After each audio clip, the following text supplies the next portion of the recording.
So I've been getting 1,000,002 questions relating to text variables in Figma, so I thought I'd make a video to explain. Before I begin, I have been getting lots of requests as well for more complex videos relating to prototypes, different modes, more complex components. Those are on the way. They do take a little bit more time to plan. So before I release them, Mike and myself, we're taking our time with those, making sure they're well thought through and have some downloads for everyone as well. So that said, if you are expecting to be able to use your current token map, such as this one, and map all of your text variables or text tokens now to text variables, that is not in the cards with Figma's current state of variables. Again, this template is available for free on uicollective.co. That link will be in the description. But instead, we are going to look at a very simple use case of text variables as they stand right now, where we'll simply change a user count based on a button using our text variables or string variables. So as again, a simple lesson today, a quick intro to text variables for everyone who's asking. With that said, let's dive in. So let's start off and actually add a text variable or a string variable. Again, it's really misleading because if we open up our local variables and create a variable, we have string, but there's the T icon to almost signify as if it's text. And this is where a lot of designers are really getting tripped up with Figma's new release, is that variables is kind of half-baked. It doesn't really offer the same functionality as something like Token Studios, and their text variable functionality isn't nearly as complete as it should. So let's create a string variable, and let's just call this, I don't know, heading, and we'll call this to 48. Because this here is an exact example that I saw a junior designer experiment with and then had questions when it wasn't quite working. So in theory, you would look at this and say, okay, the heading text is going to be set to 48. Sure, I might need to adjust things like the line height. Sure, I might need to adjust things like the color code, but at least I know that the value of that text heading is set to 48. Now, let's have a quick demonstration of this. So, and again, this is where Figma, I think, really dropped the ball with their text variables, is it's really confusing and the user experience isn't great at all.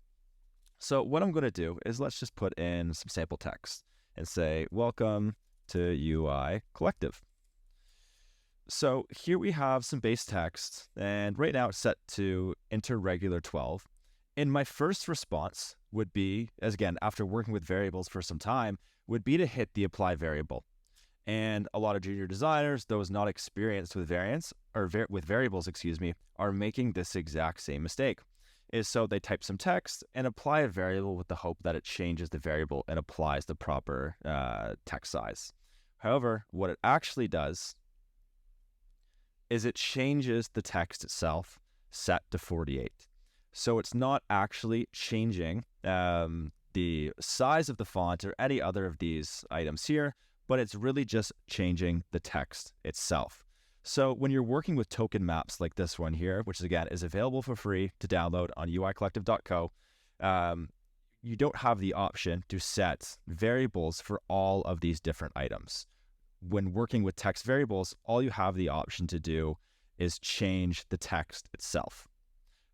Next, we'll look at why this is valuable as is and how you can utilize it until variables is fully baked.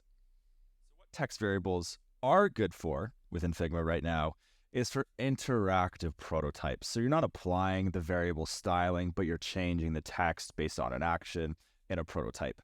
If you don't have a really complex prototype and you're maybe just flipping between different screens, this probably isn't something that you'd utilize. But say you're working at a bank, a fintech company, so on and so forth, and you're working with really complex prototypes and complex user interviews or user research sessions, this can really come in handy in order to simplify your prototype itself. So let's open up our local variables and let's just change heading to, let's say, user count on Monday. I don't know. And let's add another text variable for user count on Tuesday. I don't know, something like that. And let's set that to 50 so we get 2 new users between Monday and Tuesday. So let's create a quick frame. And let's build a simple button. So I'm just going to add some text. Then it's going to say change user count. It's too long for a button, I think, but that's besides the point. Let's add some auto layout. Let's just apply some super quick styling. Surface on action. Actually, we'll move this off to the side. This will be our main component, just for best practices. And let's call this button. Going to create the component of this, copy a symbol for testing, and then I'm going to bring our text into the fold, just like that.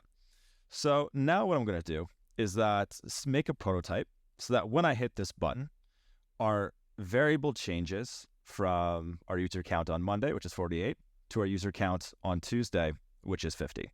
So let's get that started.